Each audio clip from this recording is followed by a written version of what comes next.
one of the elements of where they want to take the world is a third world war, which they wish to involve Europe, the United States, and well, Canada, North America, and Russia and China. I was told by insiders in the 1990s in America that the plan was to lead to a conflict involving China. For this reason, in the 1800s, letters were written, and particularly one particular letter, between two high-level players in the secret society network, in which the 3 world wars were described of where they were going to go. And this letter included the detail of countries that would be involved and how it would be started.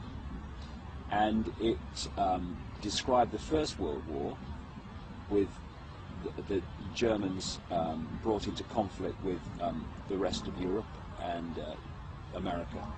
It described the Second World War in the same terms and said it would lead to a Jewish state in Israel. And the Third World War would be triggered out of the Middle East, involving Israel as the trigger, and would bring about the final global conflict, which would lead to them being able to offer the solution to stop this ever happening again, which would be a world government and a single world army. And the idea of that is to say, if we have a single world army and we bring an end to national armies, then we can't ever again have a war. What they won't tell you is those that have manipulated the war will be the same people that offer the solution to the war, which is exactly the structure of control that they want. And I feel very strongly that Georgia, I'm not saying this war's going to happen tomorrow, but Georgia was a move on the chessboard in this direction. And I'll tell you a story that happened to me in England which relates to this. And it seems, you know, quite a minor story until it starts to play out. Last March 2008, I received a letter from a man in England who is what we call there, or called there, a traffic warden. And his job, they walk along the streets in a uniform, and they give out tickets to cars for illegal parking or whatever. You know, not many people like them for that reason, but they just do that job. And this traffic warden, he'd been a traffic warden for nearly 20 years.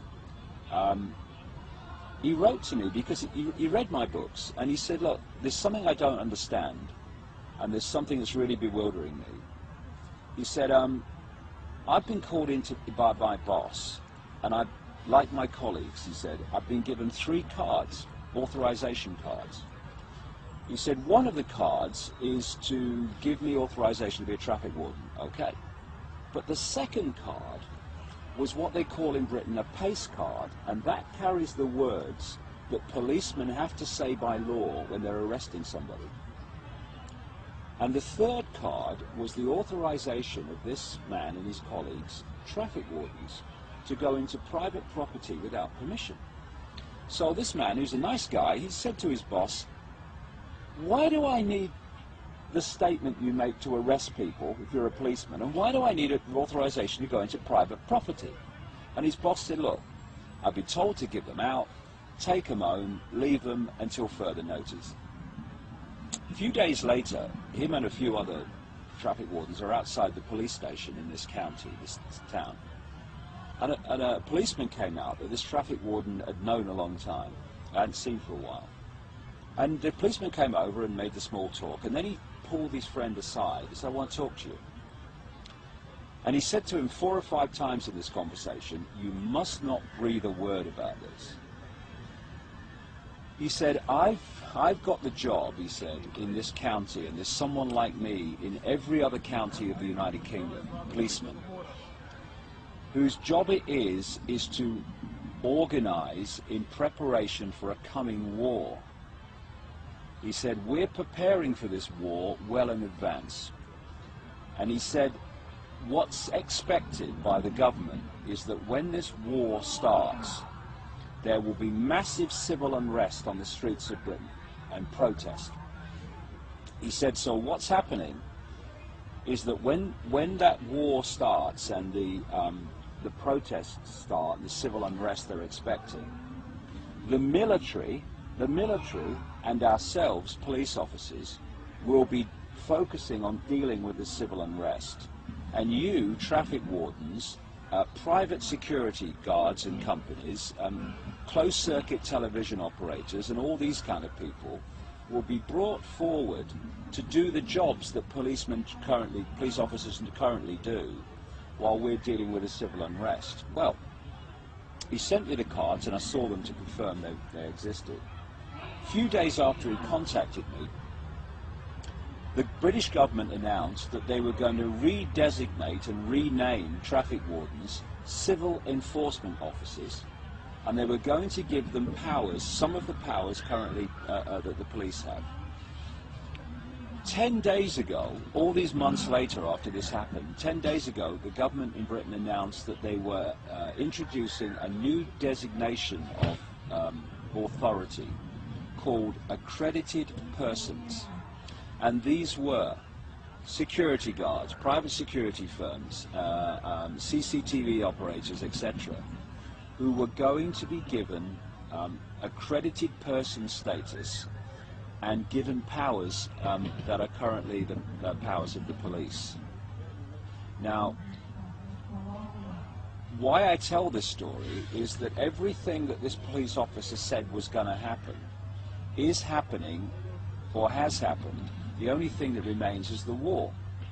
And that fits with all these other different pieces of information that suggests that a major conflict is being orchestrated, which is designed to change the face of society. Because there's nothing that changes society faster than a war. And this has been going on way back. One of the examples that I put in my books is the First World War in relation to America. In the 1950s, there was an investigation by a congressional committee called the Reese Committee into what are known in America as tax-exempt foundations. These are organizations funded by the Rockafellers and the major elite families, who then pass the money out in apparently charitable ways, but it's nothing to do with charity. It's to do with funding this agenda while appearing not to be. And one of these organizations that they investigated, and there was a guy called Norman Dodds who was the main investigator, was an organization which is still going in America called the Carnegie Endowment for International Peace. What these investigators found was that this Endowment for International Peace was manipulating war. And they found minutes of meetings of this organization from the period in the early part of the 20th century in which they were having meetings and discussions and saying, we need to change the face of American society and society in general. What's the most effective way of doing that? Well, it's a war. So we need to get America involved in a war. And Woodrow Wilson was the president of America at the time, and it's actually in the minutes of this organization that they sent messages to Woodrow Wilson telling him not only he must get involved in this war in Europe, but that he must stay in it for as long as it takes for American society to change in a way that's never going to change back again. And if you look at the world after a war, it's never the same as it was before, especially world wars. And they want this Third World War to change the face of global society to the point where they can introduce this centralized global structure. As they used to say in the 1960s with the Vietnam War, what would happen if we had a war and no one turned up? There'd be no war. What these people do is they declare wars and they get the rest of us to fight them. What we've got to do is stop fighting them and stop falling for this scam. Because if we go into this Third World War, then, you know, goodbye freedom.